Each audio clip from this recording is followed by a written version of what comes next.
Hello, hello to another short story. Today, it's a story that I've been very much looking forward to narrate. It's by one of my favorite authors, Algernon Blackwood. The Wood of the Dead, a chilling ghost story about a local legend, an eerie wood, and the appearance of a mysterious old man, a story about unsettling premonitions and the dark forces that may or may not lurk within seemingly ordinary places. It is good to be skeptical, especially if it is about old legends, but some, not all, but some might be very true.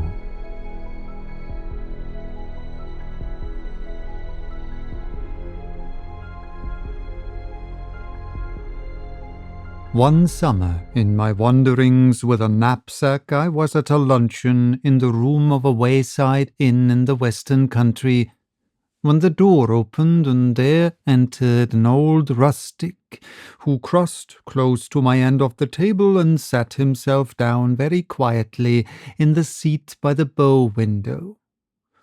We exchanged glances, or, properly speaking, nods, for at the moment I did not actually raise my eyes to his face, so concerned was I with the important business of satisfying an appetite gained by tramping 12 miles over a difficult country. The fine warm rain of 7 o'clock, which had since risen in a kind of luminous mist about the tree-tops, now floated far overhead in a deep blue sky, and the day was settling down into a blaze of golden light. It was one of those days peculiar to Somerset and North Devon, when the orchards shine and the meadows seem to add a radiance of their own, so brilliantly soft are the colourings of grass and foliage. The innkeeper's daughter, a little maiden with a simple country loveliness, presently entered with a foaming pewter mug, inquired after my welfare, and went out again. Apparently she had not noticed the old man sitting in the settle by the bow window, nor had he, for his part, so much as once turned his head in our direction.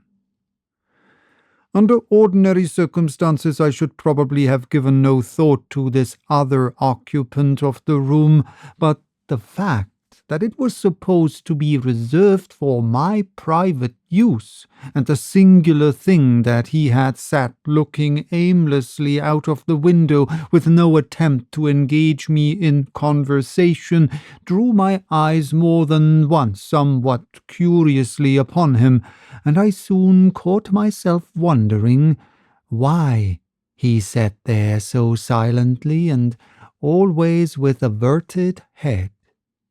He was, I saw, a rather bent old man in rustic dress, and the skin of his face was wrinkled like that of an apple. Corduroy trousers were caught up with a string below the knee, and he wore a sort of brown fustian jacket that was very much faded. His thin hand rested upon a stoutish stick. He wore no head, and carried none, and I noticed that his head, covered with silvery hair, was finely shaped, and gave the impression of something noble. Though rather piqued by his studied disregard of my presence, I came to the conclusion that he probably had something to do with the little hostel, and had a perfect right to use his room with freedom, and I finished my luncheon without breaking the silence, and then took the settle opposite to smoke a pipe before going on my way. Through the open window came the scents of the blossoming fruit trees. The orchard was drenched in sunshine, and the branches danced lazily in the breeze. The grass below fairly shone with white and yellow daisies, and the red roses climbing in profusion over the casement mingled their perfume with the sweetly penetrating odour of the sea. It was a place to dawdle in, to lie and dream away a whole afternoon, watching the sleepy butterflies and listening to the chorus of birds, which seemed to fill every corner of the sky. Indeed, I was already debating in my mind whether to linger and enjoy it all instead of taking the strenuous pathway over the hills, when the old rustic in the settle opposite suddenly turned his face toward me for the first time and began to speak. His voice had a quiet, dreamy note in it that was quite in harmony with the day and the scene. But it sounded far away, I thought, almost as though it came to me from outside, where the shadows were weaving their eternal tissue of dreams upon the garden floor. Moreover, there was no trace in it of the rough quality one might naturally have expected, and now that I saw the full face of the speaker for the first time, I noted with something like a start that the deep, gentle eyes seemed far more in keeping with the timbre of the voice than with the rough and very countrified appearance of the clothes and manner. His voice set pleasant waves of sound and motion towards me, and the actual words, if I remember rightly, were, "You are a stranger in these parts," or, "Is not this part of the country strange to you?" There was no "sir," nor any outward and visible sign of the deference usually paid by real country folk to the town-bred visitor, but in its place a gentleness, almost a sweetness of polite sympathy, that was far more of a compliment than either. I answered that I was wandering on foot through a part of the country that was wholly new to me, and that I was surprised not to find a place of such idyllic loveliness marked upon my map. "I have lived here all my life," he said, with a sigh, "and am never tired of coming back to it again." "Then you no longer live in the immediate neighborhood?" "I have moved," he answered briefly, adding after a pause in which his eyes seemed to wander wistfully to the wealth of blossoms beyond the window, "but I am almost sorry, for nowhere else have I found the sunshine lie so warmly, the flowers smell so sweetly, or the winds and streams make such tender music." His voice died away into a thin stream of sound that lost itself in the rustle of the rose leaves climbing in at the window, for he turned his head away from me as he spoke and looked out into the garden. But it was impossible to conceal my surprise, and I raised my eyes in frank astonishment on hearing so poetic an utterance from such a figure of a man, though at the same time realizing that it was not in the least inappropriate, and that, in fact, no other sort of expression could have properly been expected from him. "I'm sure you are right," I answered at length, when it was clear he had ceased speaking. "For there is something of enchantment here, of real fairy-like enchantment, that makes me think of the visions of childhood days, before one knew anything of...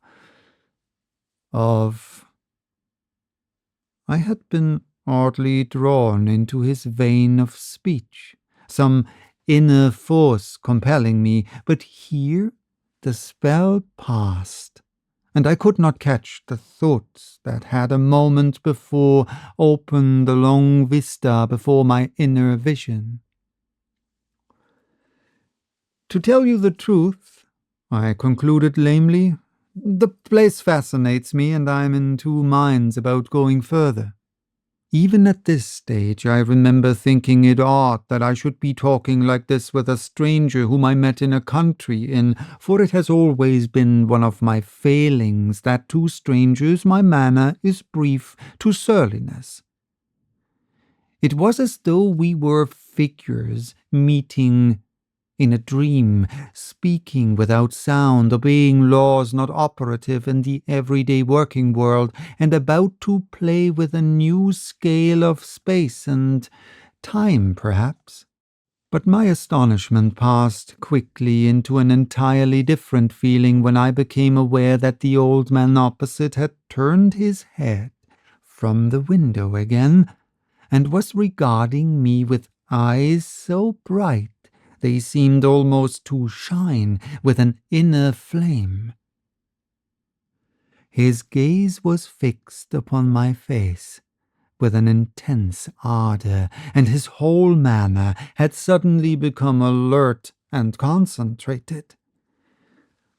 There was something about him I now felt for the first time that made little thrills of excitement run up and down my back.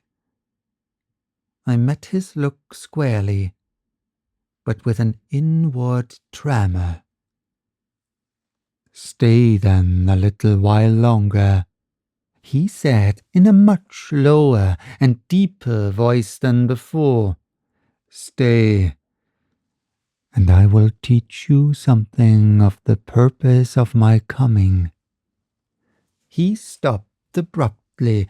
I was conscious of a decided shiver. "You have a special purpose, then, in coming back?" I asked, hardly knowing what I was saying. "To call away someone," he went on in the same thrilling voice. "Someone who's not quite ready to come, but who is needed elsewhere for a worthier purpose." There was a sadness in his manner that mystified me more than ever. "You mean—" I began with an unaccountable access of trembling. "I have come for someone who must soon move, even as I have moved."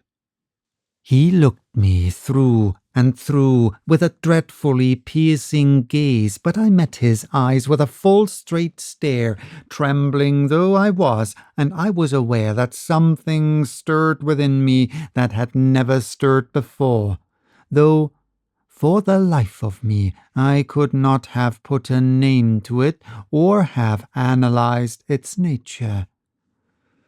Something lifted and rolled away. For one single second I understood clearly that the past and the future exist actually side by side in one immense present, that it was I who moved to and fro among shifting protean appearances. The old man dropped his eyes from my face, and the momentary glimpse of a mightier universe passed utterly away. Reason regained its sway over a dull, limited kingdom.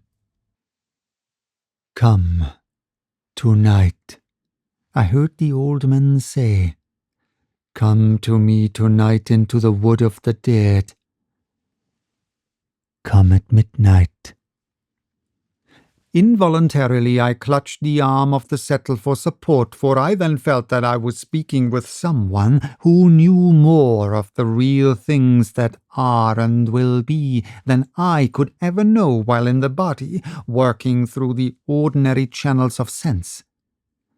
And this curious half-promise of a partial lifting of the veil had its undeniable effect upon me. The breeze from the sea had died away outside, and the blossoms were still. A yellow butterfly floated lazily past the window. The song of the birds hushed. I smelt the sea.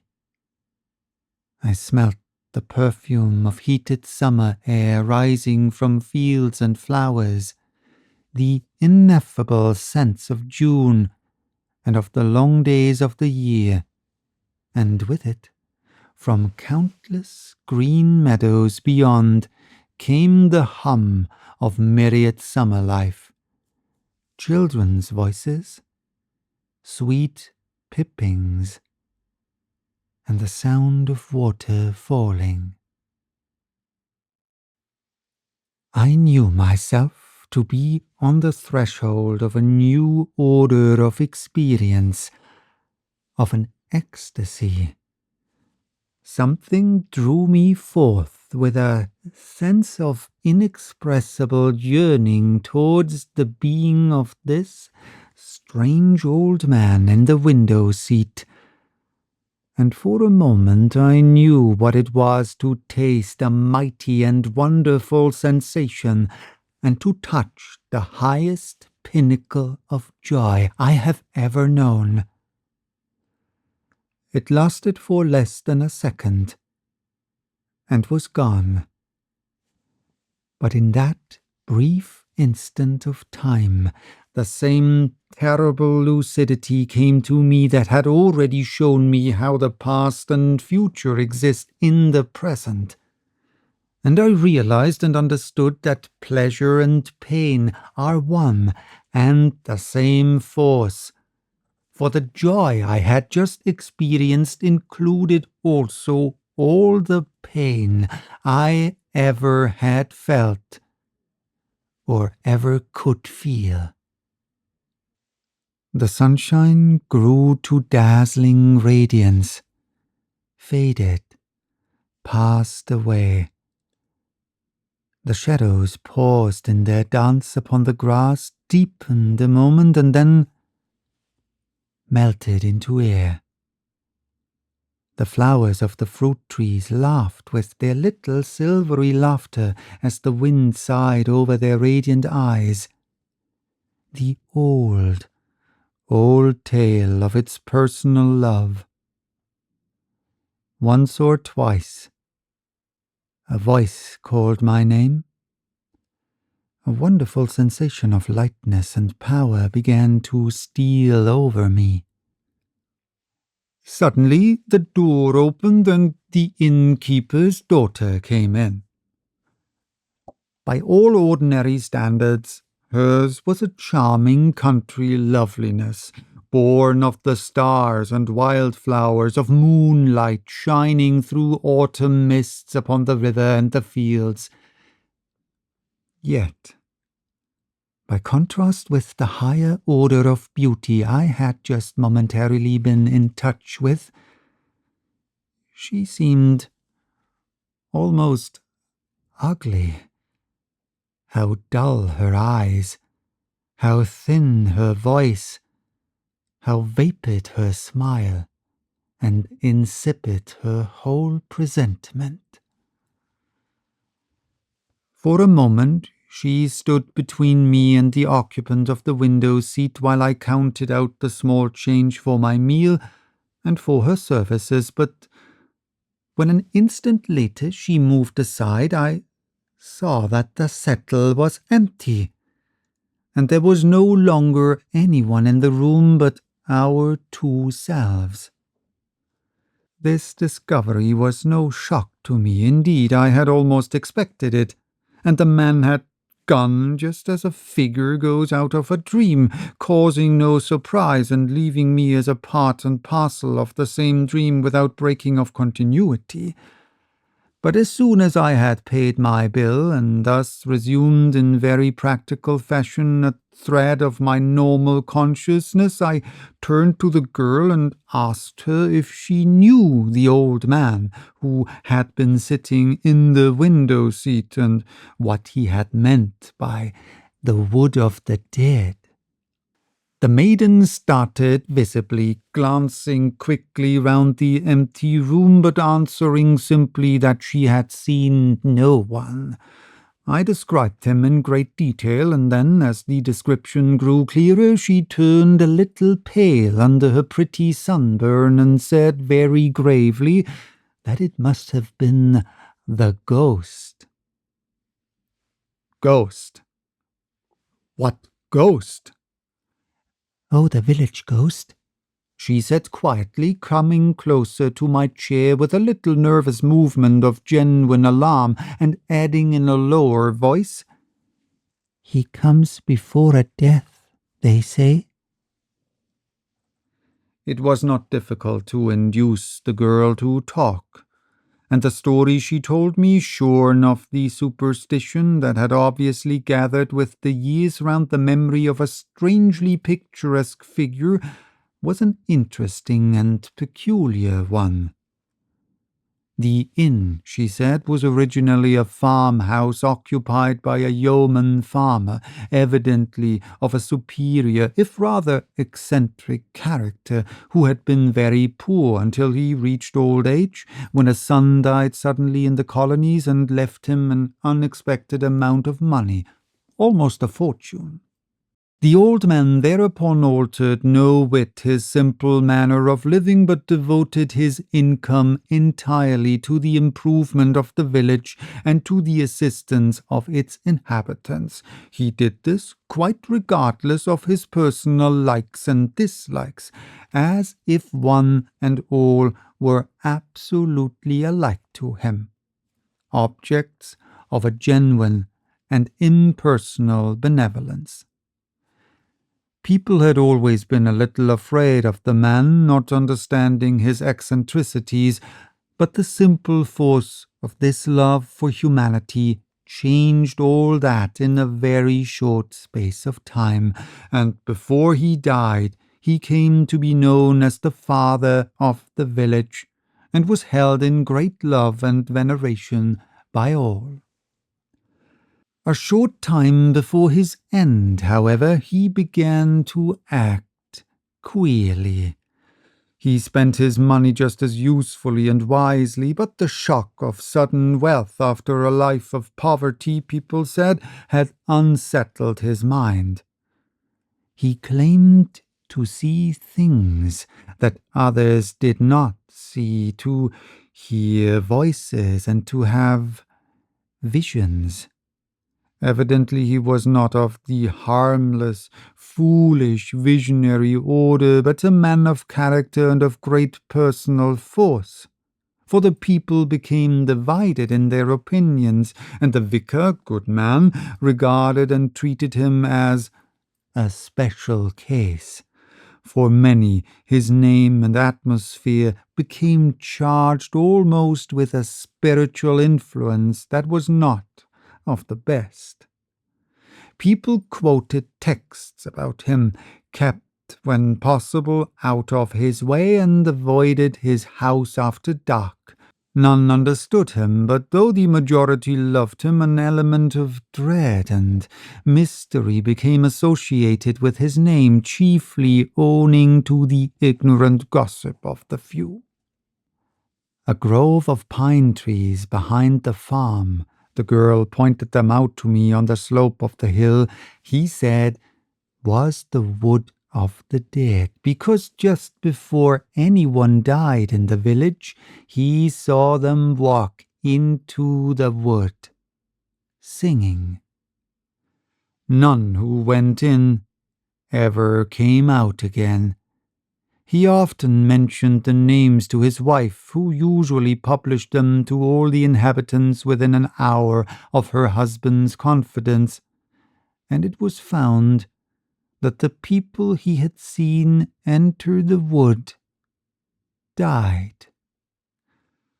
On warm summer nights he would sometimes take an old stick and wander out hatless under the pines, for he loved this wood, and used to say he met all his old friends there, and would one day walk in there never to return.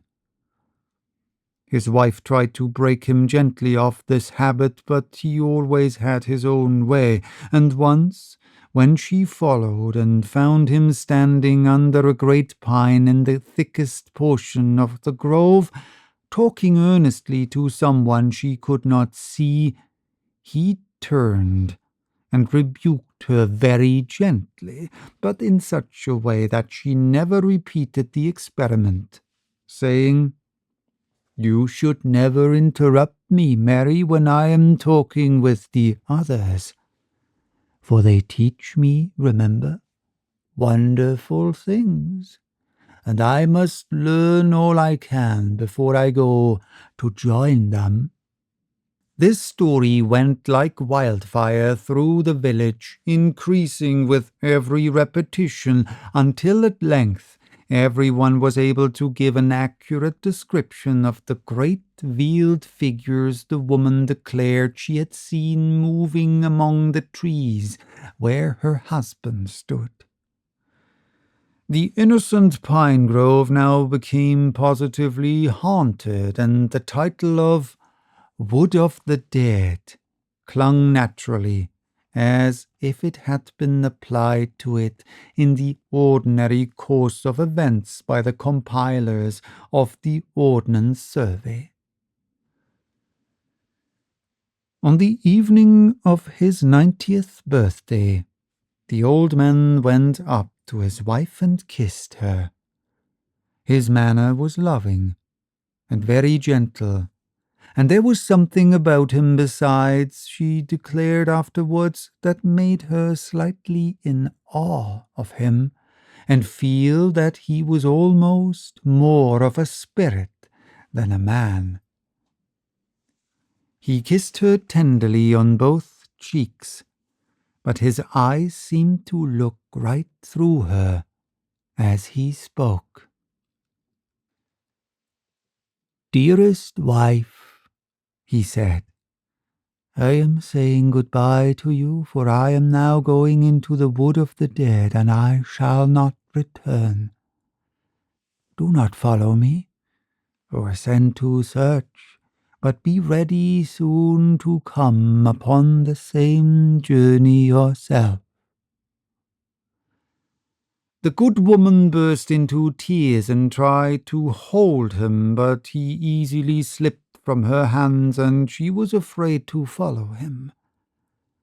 Slowly she saw him cross the field in the sunshine, and then enter the cool shadows of the grove, where he disappeared from her sight. The same night, much later, she woke to find him lying peacefully by her side in bed, with one arm stretched out towards her, dead. Her story was half believed, half doubted at the time, but in a very few years afterwards it evidently came to be accepted by all the countryside. A funeral service was held to which the people flocked in great numbers, and everyone approved of the sentiment which led the widow to add the words, "The father of the village," after the usual texts which appeared upon the stone over his grave. This, then, was the story I pieced together of the village ghost as the little innkeeper's daughter told it to me that afternoon in the parlour of the inn.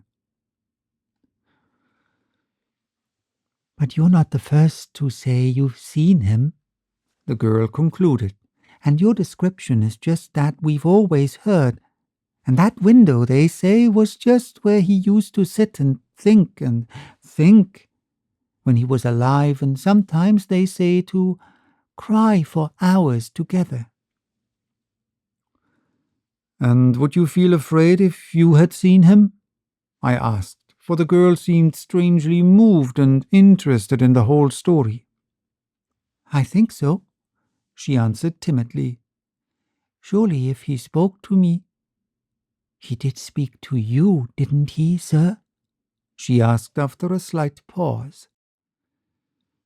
He said he had come for someone. Come for someone, she repeated. Did he say? She went on falteringly. No, he did not say for whom, I said quickly, noticing the sudden shadow on her face and the tremulous voice. Are you really sure, sir? Oh, quite sure, I answered cheerfully. I did not even ask him. The girl looked at me steadily for nearly a whole minute, as though there were many things she wished to tell me or to ask.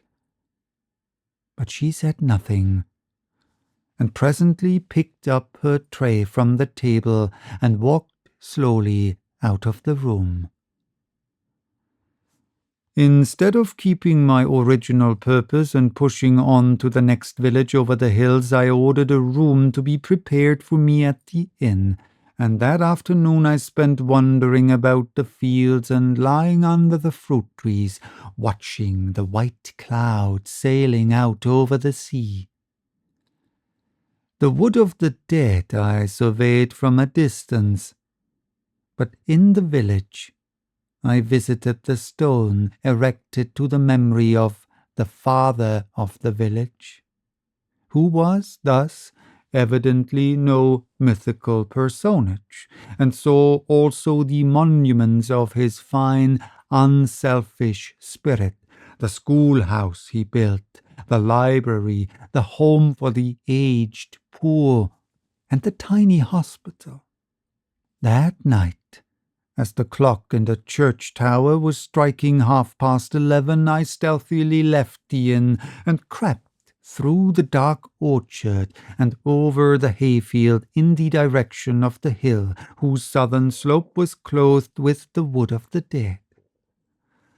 A genuine interest impelled me to the adventure, but I also was obliged to confess to a certain sinking in my heart as I stumbled along over the fields in the darkness, for I was approaching what might prove to be the birthplace of a real country myth, and a spot already lifted by the imaginative thoughts of a considerable number of people into the region of the haunted and ill-omened.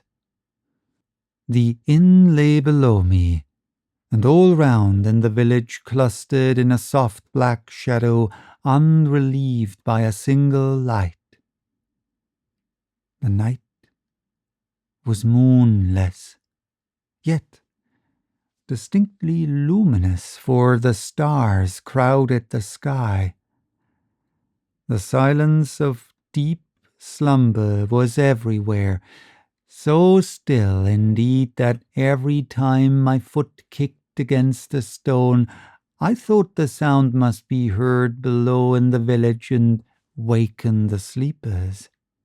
I climbed the hill slowly, thinking chiefly of the strange story of the noble old man who had seized the opportunity to do good to his fellows the moment it came his way, and wondering why the causes that operate ceaselessly behind human life did not always select such admirable instruments. Once or twice a night bird circled swiftly over my head, but the bats had long since gone to rest, and there was no other sign of life stirring. Then, suddenly, with a singular thrill of emotion, I saw the first trees of the wood of the dead rise in front of me in a high black wall. Their crests stood up like giant spears against the starry sky, and though there was no perceptible movement on the air on my cheek, I heard a faint, rushing sound among their branches as the night breeze passed to and fro over their countless little needles. A remote, hushed murmur rose overhead and died away again almost immediately, for in these trees the wind seems to be never absolutely at rest. and on the calmest day there is always a sort of whispering music among their branches.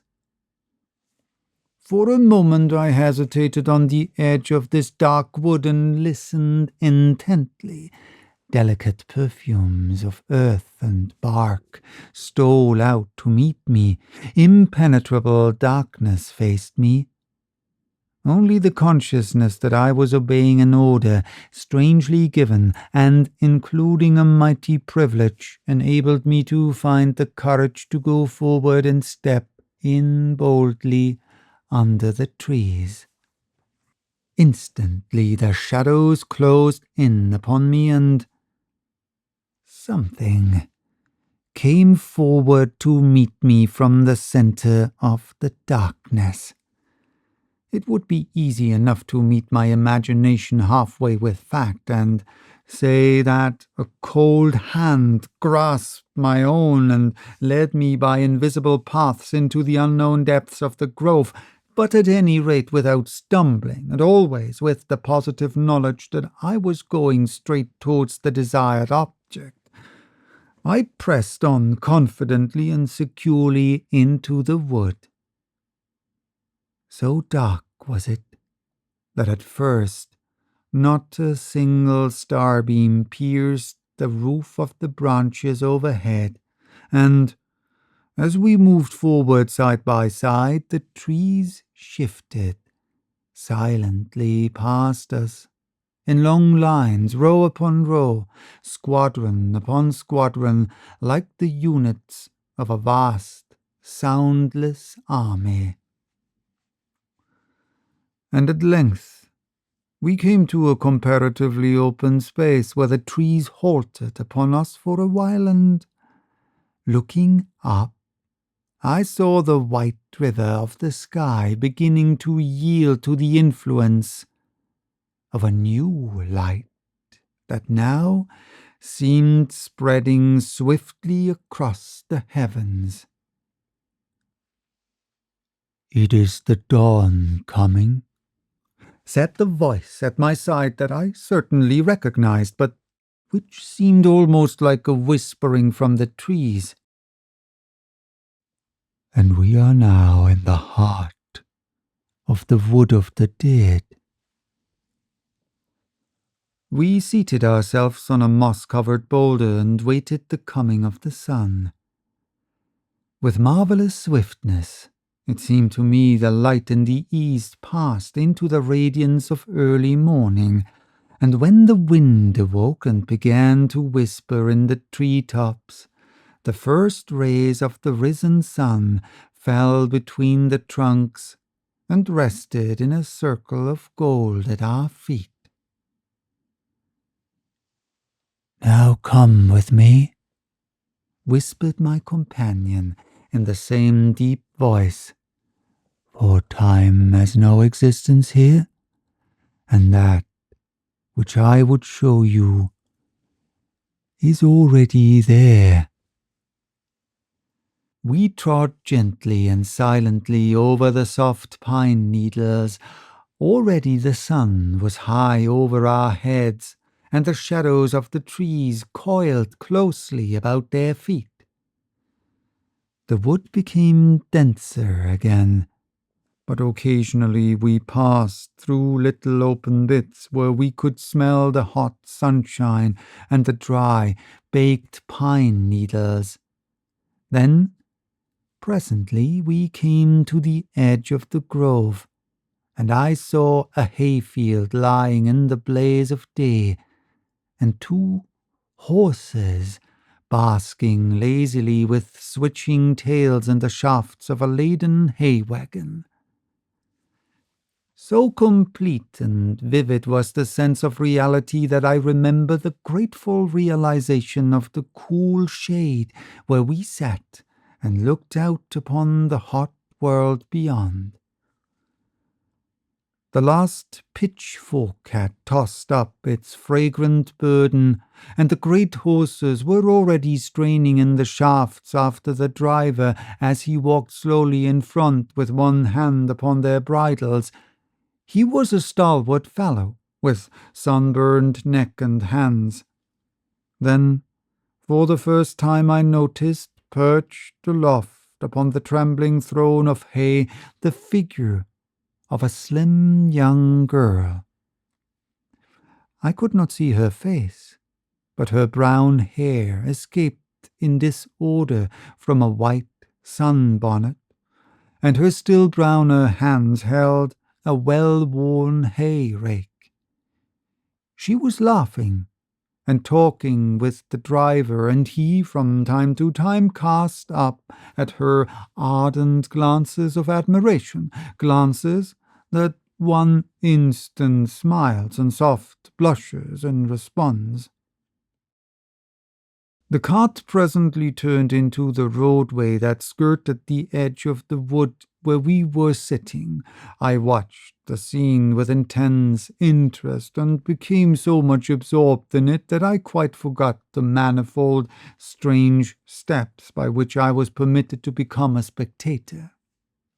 "Come down and walk with me," cried the young fellow, stopping a moment in front of the horses and opening wide his arms. "Jump, and I'll catch you." "Hoo, hoo!" she laughed, and her voice sounded to me as the happiest, merriest laughter I had ever heard from a girl's throat. "Oh, that's all very well, but remember, I'm queen of the hay, and I must ride." "Then I must come and ride beside you," he cried, and began at once to climb up by the way of the driver's seat. But with a peal of silvery laughter, she slipped down easily over the back of the hay to escape him, and ran a little way along the road. I could see her quite clearly, and noticed the charming, natural grace of her movements, and the loving expression in her eyes as she looked over her shoulder to make sure he was following. Evidently, she did not wish to escape for long, certainly not forever. In 2 little strides, the big brown swain was after her, leaving the horses to do as they pleased. Another second, and his arms would have caught the slender waist and pressed the little body to his heart. But just at that instant, the old man beside me uttered a peculiar cry. It was low and thrilling, and it went through me like a sharp sword. He had called her by her own name, and she had heard. For a second, she halted, glancing back with frightened eyes. Then, with a brief cry of despair, the girl swerved aside and dived in swiftly among the shadows of the trees. But the young man saw the sudden movement and cried out to her passionately, "Not that way, my love! Not that way! It is the wood of the dead!" She threw a laughing glance over her shoulder at him, and the wind caught her hair and drew it out in a brown cloud under the sun. But the next minute she was close beside me, lying on the breast of my companion, and I was certain I heard the words repeatedly uttered with many sighs.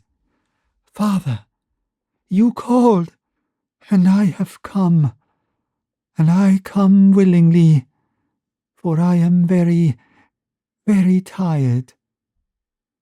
At any rate, so the words sounded to me, and mingled with them I seemed to catch the answer in that deep, thrilling whisper I already knew. "And you shall sleep, my child. Sleep for a long, long time, until it is time for you to begin the journey again." In that brief second of time I had recognized the face and voice of the innkeeper's daughter, but the next minute a dreadful wail broke from the lips of the young man, and the sky grew suddenly as dark as night. The wind rose and began to toss the branches about us, and the whole scene was swallowed up in a wave of utter blackness. Again, the chill fingers seemed to seize my hand. I was guided by the way. I had come to the edge of the wood, and crossing the hayfield, still slumbering in the starlight, I crept back to the inn and went to bed. A year later, I happened to be in the same part of the country, and the memory of the strange summer vision returned to me with the added softness of distance. I went to the old village and had tea under the same orchard trees at the same inn, but the little maid of the inn did not show her face, and I took occasion to inquire of her father as to her welfare and her whereabouts. "Married, no doubt?" I laughed, but with a strange feeling that clutched at my heart. "No, sir," replied the innkeeper sadly. "Not married, though she was going to be, but dead. She got a sunstroke in the hayfields just a few days after you were here, if I remember rightly, and she was gone from us in less than a week."